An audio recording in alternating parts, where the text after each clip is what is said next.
যথাক্রমে দেখো সেই অ্যাডেনিয়াম গাছ।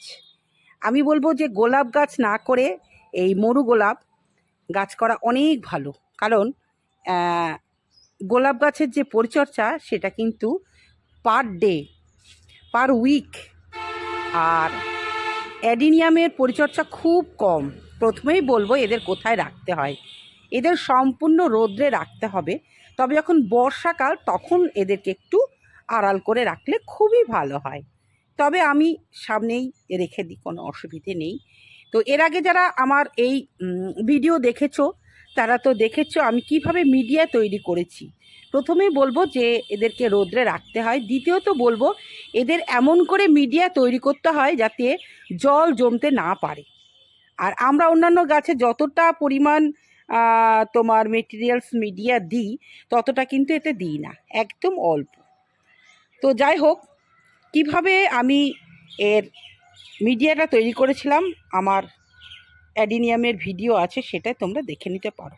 মোটামুটি 1 মাস তো পার হয়ে গেছে। তো দেখো আমি প্রত্যেকের কাছে যাচ্ছি, যে প্রত্যেকের আবার পাতাও চলে এসেছে, প্রত্যেকের কারোর আসেনি এখনও, লাল লাল দেখা যাচ্ছে। তো এমতো অবস্থায় ছোট ছোট পাতা, তাদেরকেও রক্ষা করতে হবে। এবং এটা যেহেতু একটা কি বলবো, সবসময় কাণ্ডে একটা জলীয় ভাব থাকেই, তার জন্য এদেরকে লক্ষ্যও রাখতে হবে। মানে গায়ে স্পর্শ করে দেখতে হবে নরম নরম হয়েছে কিনা। নরম হলেই কিন্তু ওজ্জা।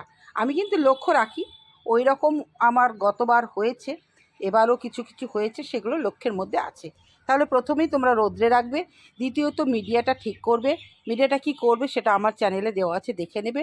তৃতীয়ত তোমরা চেকিং করবে কটেক্সটা ঠিক আছে কিনা।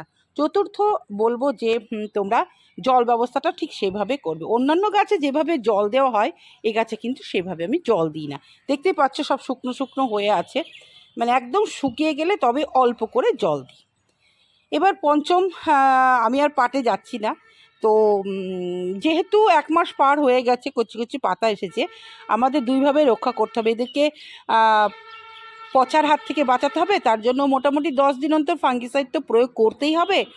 আর কি করতে হবে, যেহেতু ছোট ছোট পাতা বেরিয়েছে, আশা করি এদের পাতার কোনো অসুবিধে হয় না। তাহলেও আমাদের কর্তব্য, কচি পাতা বলা তো যায় না, যারা আক্রমণ করে তারা করতেই পারে, সেই জন্য আমাদেরকে কি দিতে হবে। চলে এসেছে আমার, দেখো ইমিডা আছে আমার কাছে, একদম পাক্কা ইনসেকটিসাইড, মানে কীটনাশক। এখানে লেখাই আছে দেখো, কীটনাশক। তো এইটা আমি মোটামুটি 20 ফোঁটা 1 লিটার জলে, এবার যদি 2 লিটার হয় তাহলে আমি মোটামুটি 40 ফোঁটা দিয়ে, ঠিক পরন্ত বেলায়, এখন দেখতে পাচ্ছ পাখিরা সব যার নিজের ঘরে ফিরে যাচ্ছে, পরন্ত বেলা মানে সূর্যদেব পাটে বসে গেছে, ডুবে গেছে, সেই সময় স্প্রে করে দেবো। আর 10 দিন অন্তর একটা ফাঙ্গিসাইড, ব্লাইটক্স হতে পারে, সাফ হতে পারে, দিতে হবে।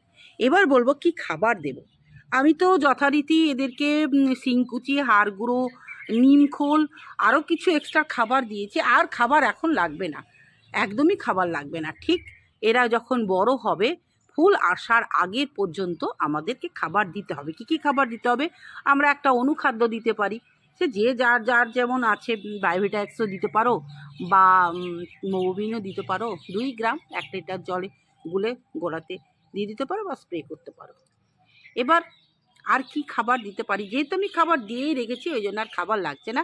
হ্যাঁ, যদি মনে করো ছোট ছোট যে গাছগুলো আছে, যেগুলো অ্যাডেনিয়ামে একদম ছোট্ট গাছ, এদেরকে একটু করে এই 4টে করে ডিএপির দানা দিতে পারো, কারণ এদেরকে তো বৃদ্ধি করাতে হবে। ডিএপির দানা জলে গুলেও দিয়ে দিতে পারো, বা একটু মাটিটাকে একটু খুশে নিয়ে দিয়ে জল দিয়ে দিতে পারো, ব্যাস। এটা হচ্ছে ছোট ছোট অ্যাডেনিয়ামের। এবার বড় অ্যাডেনিয়ামের কি দিতে হবে, এখন মোটামুটি বড় অ্যাডেনিয়ামে তো ওই তো শিংকুচি, হাড় গুঁড়ো, আরও যে সকল দেওয়া ছিল, আর কিছু লাগবে না।